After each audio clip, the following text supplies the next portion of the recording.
ఎంతమంది ఇంకా ప్రాణాలు పోగొట్టుకోవాలి, ఎంతమంది వీళ్ళ వల్ల ఇంకా ప్రాబ్లమ్ ఫేస్ చేయాలి చెప్పండి. ఒక ప్రాణం కంటే ఇంపార్టెంటా? సక్సెస్ఫుల్ గా వీళ్ళ వల్ల ఇంకొక ప్రాణం కూడా పోయింది. అసలు వీళ్ళు ఎప్పుడు మారుతారో తెలియదు, ఏంటో తెలియదు. ఎంతమంది వీళ్ళ వల్ల ఇంకా చావాలి, ఎంతమంది ఇబ్బంది పడాలో కూడా తెలియట్లేదు. మనం ఇష్యూ కోసం జస్ట్ ఒక 1 వీక్ బ్యాక్ వీడియో చేసాం. నేను ప్రాబ్లం ఫేస్ చేస్తున్నది మాత్రం నేను ఆ వీడియోలో చెప్పాను. అంటే నేనేమనుకున్నానంటే ఎవరో ఒకరికి ప్రాబ్లం ఉంటదిలే అనే వీడియోలో చెప్పాను, కానీ ఆ వీడియో కింద కామెంట్స్ చూసిన తర్వాత ఎవరో ఒకరికి కాదు, ప్రతి ఒక్కరికి వీళ్ళతో ప్రాబ్లం ఉంది, ప్రతి ఒక్కరు వీళ్ళ వల్ల ప్రాబ్లం ఫేస్ చేస్తున్నారని అర్థమైంది. మనం వీడియో చేసిన విత్ ఇన్ 1 వీక్ లోనే ఒక ఉమెన్ తన లైఫ్ కోల్పోయింది. ఆర్టీసీ బస్సు ఆ ఉమెన్ బాడీ మీదకి ఎక్కిచ్చేసి చంపేసింది. ఇది యాక్చువల్ గా ఈ వీడియో ఎవరైతే మనది 1 వీక్ బ్యాక్ ఆర్టీసీ బస్ మీద మనం చేసిన వీడియో చూసారో వాళ్ళందరూ నాకు ఆ రీల్ షేర్ చేశారు. అండ్ ఆ రీల్ కింద నా ఐడి ట్యాగ్ చేసి నువ్వు 1 వీక్ బ్యాకే దీనికోసం వీడియో చేసావు అండ్ అప్పుడులోనే ఇంకొక ప్రాణం పోయింది వీళ్ళ వల్ల, వీళ్ళు ర్యాష్ డ్రైవింగ్ వల్ల అని చెప్పేసి నా దాకా ఆ రీల్ పంపించారు. వెలుగులోకి వచ్చే కొన్ని అయితే వెలుగులోకి రాని కేసెస్ చాలా ఉన్నాయి. ఎంతో మంది దాని వల్ల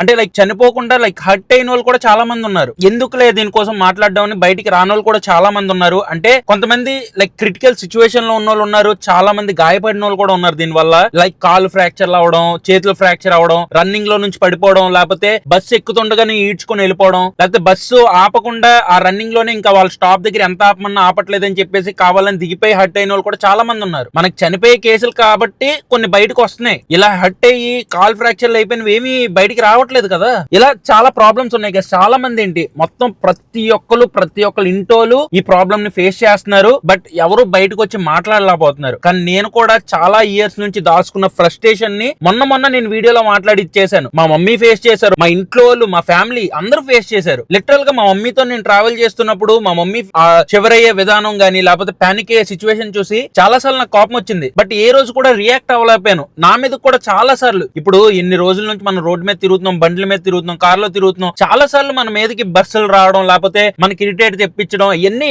ఆ ఫ్రస్ట్రేషన్ దాచుకొని ఇంకా నా వల్ల కావట్లేదని చెప్పి నేను 1 వీక్ బ్యాక్ దాని గురించి మాట్లాడాను. బట్ మీరు ఇచ్చిన సపోర్ట్ ఆ కిందన ఒక్క కామెంట్ కూడా మనకి నెగిటివ్ గా లేకుండా చాలా మంది వాళ్ళు ఫేస్ చేసుకున్న ప్రాబ్లమ్స్ ని షేర్ చేసుకున్నారు అండ్ మనకు ఒక సపోర్ట్ లా ఉన్నారు. లైక్ ఇంకా కమింగ్ డేస్ లోని ఇలాంటి జనాలు ఫేస్ చేసే ప్రాబ్లమ్స్ ఏవైతే ఇంపార్టెంట్ ప్రాబ్లమ్స్ ఉన్నాయో దాని గురించి మాట్లాడడానికి ఒక సపోర్ట్ లాగా నిలిచారు. అది చూసి నాకేమనిపించింది అంటే ఓకే, అన్ని ప్రాబ్లమ్స్ మీద మనం మాట్లాడలేకపోయినా జనాలు ఎక్కువగా ఫేస్ చేసే ప్రాబ్లం గురించి మనం వాయిస్ రేస్ చేద్దాం, మనకి సపోర్ట్ ఉంటది అని చెప్పి ఒక ధైర్యాన్ని ఇచ్చారు మీరు. అండ్ ఇంకో థింగ్ ఏంటంటే గైస్, ఇంకా మనకి దీనికి ఈ వాయిస్ కి తోడు అవ్వాలి. ఎందుకంటే ఇవన్నీ గవర్నమెంట్ దగ్గర రీచ్ అయ్యి వీటికి సొల్యూషన్ రావాలి. మనం మాట్లాడితే సరిపోదు. వీటన్నిటికీ మీరు ఇంకా సపోర్ట్ ఇస్తేనే కమింగ్ డేస్ లోని ఏమైనా ఇంపార్టెంట్ ప్రాబ్లమ్స్ ఏమైనా ఇష్యూస్ వచ్చినా సరే నేను వాయిస్ రేస్ చేయగలను. మీ సపోర్ట్ ఉంటే మనం చాలా ఇష్యూస్ మీద మనం మాట్లాడొచ్చు. లేదు నేను ఒక్కడనే ఫైట్ చేసుకోవాలి, నేను ఒక్కడనే చేసుకోవాలంటే ఎవరు చేయలేరు. అండ్ కో బ్లాగర్స్ ఎవరైతే ఉన్నారో ఇది కూడా ఈ ఆర్టీసీ బస్ ప్రాబ్లం మీ ఫ్యామిలీ వాళ్ళు లేకపోతే మీరే కంప్లీట్ గా ఫేస్ చేసి ఉంటారు. మీరు కూడా వాయిస్ రైస్ చేస్తే గవర్నమెంట్ మీద ఒక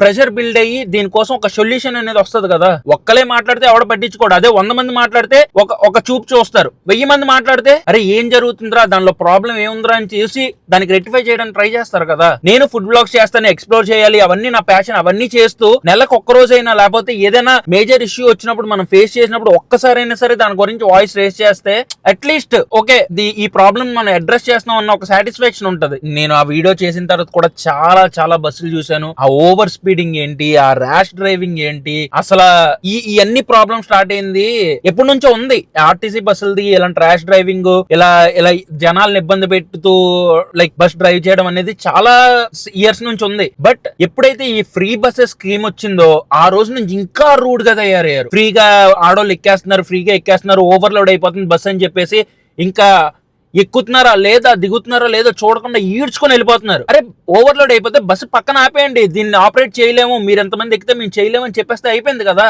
ఆడోళ్ళని ఈడ్చుకొని వెళ్ళిపోవడం లేకపోతే బస్సు ఎక్కుతున్న వాళ్ళని ఈడ్చుకొని వెళ్ళిపోయి అంటే ఒక ప్రాణం కంటే ఇంపార్టెంటా ఆ బస్సు? నాకు అదే అర్థం కావట్లేదు. ఒక ప్రాణం కంటే ఇంపార్టెంట్ మీరు అంతమంది ఎక్కుతున్నారంటే వాళ్ళందరు దిగేదాకా ఒక పక్కన ఆపేయండి. మీకు ఏమంత ప్రెషర్ బిల్డ్ అవుతుంది? అంత ర్యాష్ గా డ్రైవ్ చేసి అంత ఇదిగా మీరు జనాలతో బిహేవ్ చేస్తున్నారు. వీళ్ళ ఆర్టీసీ బస్ డ్రైవర్ల వల్ల హర్ట్ అవుతున్న వాళ్ళకి కూడా పట్టించుకోరు. అది ఒక హ్యూమానిటీ లేనట్టు తగిలితే తగిలింది ఏంటి ఇప్పుడు అని అలా ఈడ్చుకొని వెళ్ళిపోతారు. కానీ అసలు ఆపే ఇది కూడా ఉండదు. మినిమం ఒక జాలి ఏదైనా ఉంటది కదా. అదే ప్లేస్ లోని ఆర్టీసీ బస్ డ్రైవర్ వాళ్ళ కూతురో లేకపోతే అమ్మో వాళ్ళ వైఫ్ ఎవరైనా ఉంటే అలాగే బిహేవ్ చేస్తారా? అసలు లిటరల్ గా చాలా మంది వాళ్ళ ప్రాబ్లమ్స్ షేర్ చేసుకుంటుంటే నాకు ఇన్స్టా డిఎం లో అని మీకు చూపిస్తా, ఒక 2-3 ప్రాబ్లమ్స్ చూపిస్తా, పెద్ద పెద్ద పారాగ్రాఫ్ లు. వాళ్ళ ప్రాబ్లమ్ ని షేర్ చేసుకుంటుంటే నాకు చాలా బాధ అనిపించింది. ఒకలైతే ఆ వీడియో పెట్టిన తర్వాతే మనకి ఈ మెసేజ్ ని అయితే షేర్ చేశారు. బస్ డ్రైవర్లతో వేరే వెహికల్స్ డ్రైవర్లతో తప్పు కాదు బ్రో, పోలీస్ వాళ్ళది తప్పు.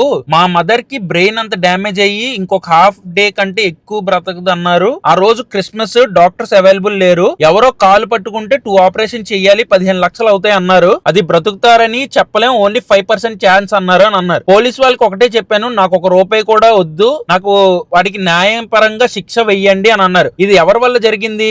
లాస్ట్ ఇయర్ December 25th మా మదర్ నడుచుకుంటూ వెళ్తుంటే వెనక నుండి వితౌట్ డ్రైవింగ్ ఒక ఆటో వాడు single hand driving phone use చేస్తూ గుద్దేశాడు. అలా గుద్దేయడం వల్ల వాళ్ళ మమ్మీకి ఏదో బ్రెయిన్ లోని సమ్ ఇష్యూ వచ్చి దానికోసం ఆపరేషన్ చేయాలి, బతకరు అని అంటే 15 days వెంటిలేటర్ మీద ఉన్నారంట. ఎఫ్ఐఆర్ ఫైల్ చేసి ఆటో సీజ్ చేశామని చెప్పి 1 hour లో వాడి దగ్గర లంచం తీసుకుని వాడిని వదిలేశారు. జస్ట్ నిన్నే 2nd ఆపరేషన్ కంప్లీట్ అయింది, 15 days వెంటిలేటర్ మీద ఉన్నారు, అతి కష్టం మీద ప్రాణాలతో బయటపడింది బ్రో మా మమ్మీ అని చెప్పి ఒకళ్ళు మెసేజ్ చేశారు మనకి. అది కాకుండా ఇంకా ఇంత పెద్ద మెసేజ్లు చూసారా కొంతమందివి, బస్సు వల్ల ఇబ్బంది పడిన వాళ్ళు వీళ్ళందరూ. అండ్ ఇక్కడ వచ్చేసరికి ప్రతిరోజు అడుగుతున్నారు మొత్తం బస్సు గురించి, వీళ్ళు ఫేస్ చేస్తున్న ప్రాబ్లమ్స్ అన్ని ఇక్కడ రాశారు. ఇదేంటంటే ఏ కాలేజ్ దగ్గర కూడా లేకపోతే ఎక్కడ కూడా బస్ స్టాపుల దగ్గర బస్సులు కరెక్ట్ గా ఆపట్లేదు, ఎక్కడో దూరంగా తీసుకెళ్లి ఆపుతున్నారు. అది ఏం చేయాలో తెలియక రన్నింగ్ బస్సులో ఎక్కాల్సి వస్తుంది, దాని వల్ల హట్ అవుతుంది, ఇదన్నీ అంటున్నారు. అండ్ ఇంకో థింగ్ ఏంటంటే ఒకవేళ ఎక్కినా సరే కంప్లీట్ గా ఎక్కేదాకా ఆగట్లేదు, ఈడ్చుకొని వెళ్ళిపోతున్నారు. దాని వల్ల చాలా మంది లైక్ ఇలాగ బాడీలో డ్యామేజెస్ ఫేస్ చేస్తున్నారు అన్నారు. బస్ డ్రైవర్లు చేసే పని ఏంటి? జనాలను ఎక్కించుకొని ఒక ప్లేస్ నుంచి ఒక ప్లేస్ దాకా గవర్నమెంట్ బస్సుల మీద,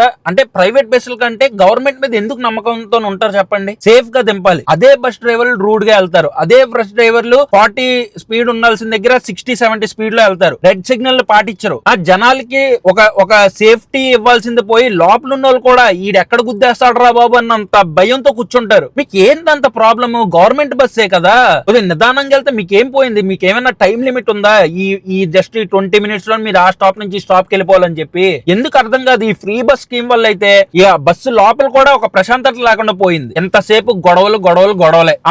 ఆ ఫ్రీ బస్ ఇచ్చింది గవర్నమెంటే కదా, మరి ఆ ఫ్రీ బస్ లోకి ఎక్కుతుంటే ఎందుకు గవర్నమెంట్ ఆపేయాలి ఆ ఫ్రీ బస్ స్కీమ్ కూడా? ఎంతమంది ఇంకా ప్రాణాలు పోగొట్టుకోవాలి, ఎంతమంది వీళ్ళ వల్ల ఇంకా ప్రాబ్లమ్ ఫేస్ చేయాలి చెప్పండి? అసలు చిన్న రోడ్ల మీద ఓవర్టేక్ చేయాల్సిన అవసరం లేదు, అసలు అంత 40 అంటే 40 స్పీడ్ లో వెళ్ళొచ్చు కదా. నాకు ఒకటి అర్థం కాదు, పోలీసులు చలాలు వేయడంలో అంత బిజీగా ఉంటారు కదా, వేలు దొబ్బేస్తారు జనాల దగ్గర, స్పీడ్ కెమెరాలు పెడతారు, ఏ కెమెరాలు పెడతారు ఏంటి, స్పీడ్ కి వెళ్లే బండ్లు గాని కార్లు గాని కనిపిస్తే వాటికి డిజిటల్ రూపంలోని చలాన్లు వేసేస్తారు. మరి అవే స్పీడ్ కెమెరాలు, అవే ఏ కెమెరాలు ఆర్టీసీ బస్సులకు వార్నింగ్ ఇవ్వడానికి ఎందుకు వాడట్లేదు? నార్మల్ ప్రజల దగ్గర సొమ్ము దోచేద్దామని చూసిన వాళ్ళు గవర్నమెంట్ బస్సుల దగ్గరికి ఎందుకు దాని మీద యాక్షన్ తీసుకోలేకపోతున్నారు? ఎందుకు ఆ బస్సులు సీజ్ చేయలేకపోతున్నారు? అసలు గవర్నమెంట్ నుంచి రూల్ రావాలి గైస్ దీనికోసం. ఏ ఆర్టీసీ బస్ డ్రైవర్ అయినా అనుకున్న స్పీడ్ లిమిట్ కంటే ఫాస్ట్ గా వెళ్ళినా ఆ బస్సు వల్ల ఎటువంటి మనుషులకి ఇబ్బంది కలిగినా, ఎటువంటి డ్యామేజ్ జరిగినా ఆడికి లైఫ్ టైం లైసెన్స్ క్యాన్సిల్ జరగాలి, లైఫ్ టైం ఆ గవర్నమెంట్ బస్సులు ఇంకా ముట్టుకొని ఇవ్వకూడదు అలాంటి వాళ్ళకి. ఇది స్ట్రిక్ట్ గా గవర్నమెంట్ రూల్ వస్తేనే జరుగుతుంది. ఎవరికి పడితే ఆడికి ఇచ్చేసి ఆడి ఏదో పెద్ద రేసింగ్ ట్రాక్ లాగా ఈ నార్మల్ చిన్న రోడ్ల మీద 2 వే ఒక కారు ఒక బస్సు వెళ్లే రూట్ లోనే ఆడు 50-60 స్పీడ్ లో వెళ్ళి నడుచుకుని వెళ్తున్న వాళ్ళ మీద కూడా హార్న్లు కొట్టేసి ఇలా వెళ్తుంటే పక్కన భుజాలను తగిలించుకొని వెళ్ళిపోవడం అలా చేస్తారు. ఎంతమంది గైస్ ఇంకా సఫర్ అవ్వాలి వీళ్ళ వల్ల చెప్పండి? మళ్ళీ నేను అందరు డ్రైవర్లు అనట్లేదు, అందరు డ్రైవర్లు కొంతమంది డ్రైవర్లు మంచి నిదానంగానే వెళ్తారు, ఎటువంటి స్పీడ్ గానీ ఎటువంటి రేసింగ్ లా కాకుండా ఎలా వెళ్ళాలో అలాగే వెళ్తారు, గవర్నమెంట్ బస్ ఎలా రన్ చేయాలో అలాగే రన్ చేస్తారు. కానీ కొంతమంది వాళ్ళకి బూతులు వచ్చేస్తున్నాయి గానీ అలాంటి వాళ్ళకి మాత్రం దొరికితే రోడ్డు మీద వెంటనే బస్సు ఆపి ఏది దొరికితే దాంతో బాధేయాలని. ఇప్పుడు ఆవిడ చనిపోయారు, ఆ బస్సు అలాగే తొక్కిచ్చేయడం వల్ల చనిపోయారు. ఇప్పుడు ఆ ఫ్యామిలీకి ఎవరు రెస్పాన్సిబిలిటీ? ఆ ఫ్యామిలీని ఎవరు చూసుకుంటారు? ఆ డ్రైవర్ కి మళ్ళీ ఇంకో బస్సు ఎక్కిచ్చేసి మళ్ళీ ఆ బస్సు తీపిచ్చేస్తారు కదా, ఆడు బానే ఉంటాడు. మరి వీళ్ళ పరిస్థితి ఏంటి?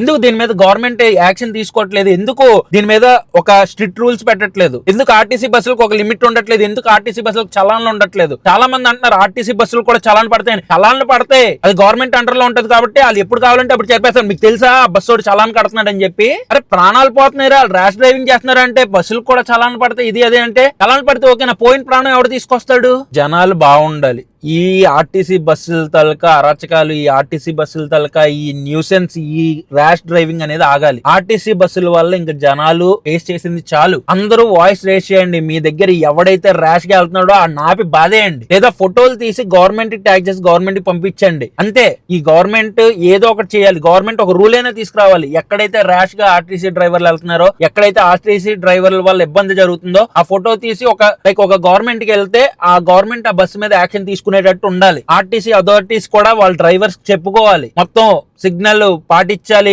స్పీడ్ లిమిట్ పాటించాలి, ఇవన్నీ చెప్పాలి. ఎంతమంది అసలు ఆ కామెంట్లు చూసిన తర్వాత అరే ప్రతి ఒక్కరు ఫేస్ చేస్తున్న ప్రాబ్లం కూడా ఎందుకు రోజు రోజు పెరుగుతుందో అర్థం కావట్లేదు. ఈ రోజు ఆవిడ చనిపోయారు కాబట్టి ఆవిడ సోషల్ మీడియాలో చాలా వచ్చారు. ఇలా ఎన్నో ఊర్లో ఎంతో మంది చనిపోతున్నారు గైస్ ఆర్టీసీ బస్సుల వల్ల. అసలు నార్మల్ చిన్న చిన్న బండ్లు తిరిగే సందుల్లోకి ఆర్టీసీ బస్సులు ఎందుకు రానిస్తున్నారు? వాళ్ళని వేరే రూట్లు వేయొచ్చు కదా. వాళ్ళకి నార్మల్ వెహికల్స్, నార్మల్ మనుషులు తిరిగే దగ్గరకు వచ్చి వాళ్ళు 30-40 స్పీడ్ల కంటే 60-70 రేసింగ్ ట్రాక్ లాగా వెళ్తుంటే దాని వల్ల జనాలే కదా పానిక్ అవుతున్నారు, జనాలే కదా ఇబ్బంది పడుతున్నారు. ఎందుకు దీనికోసం పోలీసులు యాక్షన్ తీసుకోవాలి? ఎందుకు నార్మల్ గా సామాన్యుల దగ్గరే డబ్బులు దోచేద్దాం అని చెప్పి చలాన్లు వేల కట్టించుకుంటారు? ఎందుకు వీటి మీద మీరు యాక్షన్ తీసుకోవట్లేదు? మీకు చేత కావట్లేదా?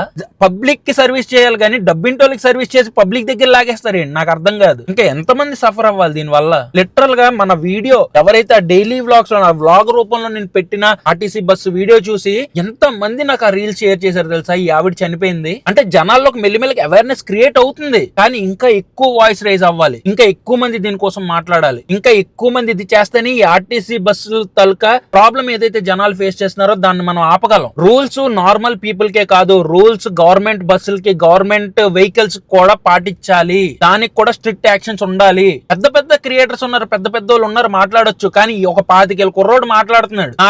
నాకున్న నాలెడ్జ్ పరంగా నేను ఎంతో కొంత మాట్లాడడానికి, నేను ఎంతో కొంత వాయిస్ రేస్ చేయడానికి ట్రై చేస్తున్నాను. ఇంకా అందరూ కలిస్తేనే కదా ఒకటి అవుద్ది. ఒక్కడమే మనం మాట్లాడితే ఏం అవ్వదు గైస్. నేను ఇక్కడ మాట్లాడుతుంటాను, పక్క నుంచి ఏదో ఆర్టీసీ బస్సు ర్యాష్ గా వెళ్ళిపోతూ ఉంటది, చూసి చూడనట్టు వదిలేస్తారు. ఇంకా ఎక్కువ ఈ వాయిస్ కి బలం యాడ్ అవ్వాలి. ఇంకా ఎక్కువ మంది దీనికి ఒక బలంగా పట్టుకుంటేనే అవుద్ది. ఏదైనా సరే మనం ఎక్కువ మంది ఒక బలంగా పట్టుకుంటే రెవల్యూషన్ లాగా వస్తుంది, దానికి ప్రాబ్లం సొల్యూషన్ వస్తుంది. లేదంటే ఇలాగే జనాలు ఇబ్బంది పడుతూ ఉంటారు, ఇలాగే ఎంతో మంది ప్రాణాలు పోతాయి. మన ఇంట్లో వాళ్ళకి రాకముందే మనం దీని మీద వాయిస్ రేస్ చేస్తే బెస్ట్. అది చెప్తున్నాను. బస్సులు ఎలా వెళ్ళాలి, వాళ్ళకి ఎంత లిమిట్ అంతలోనే వెళ్ళాలి. ఎందుకు ఓవర్టేకింగ్లు, ఎందుకు ర్యాష్ డ్రైవింగ్ అనేది మనం క్వశ్చన్ చెయ్యాలి. ఇంకా చూసిన తర్వాత బాధపడాను, అంటే ఆ బాధ అనిపించింది గైస్. కాకపోతే ఇలాగే ఇంకా అది కంటిన్యూ అవుతూనే ఉంటది. మనం దీనికి ఒక గవర్నమెంట్ ఏదో ఒక యాక్షన్ తీసుకునేదాకా కంటిన్యూ అవుతూనే ఉంటది. దానికి మనం ఏం చేయలేం, బట్ మారాలి. ఎందుకు ఆర్టీసీ బస్సులు ఎవరైనా సరే ఒక్కళ్ళదాకా ఈ వీడియో వెళ్ళినా మీ అథారిటీస్ తో మాట్లాడి, అందరు డ్రైవర్లతో మాట్లాడి ఏదో ఒకటి చేస్తేనే, మీలో మీరు రియలైజ్ అయ్యి ఆపితేనే బెస్ట్. ఇలా ఎంతమంది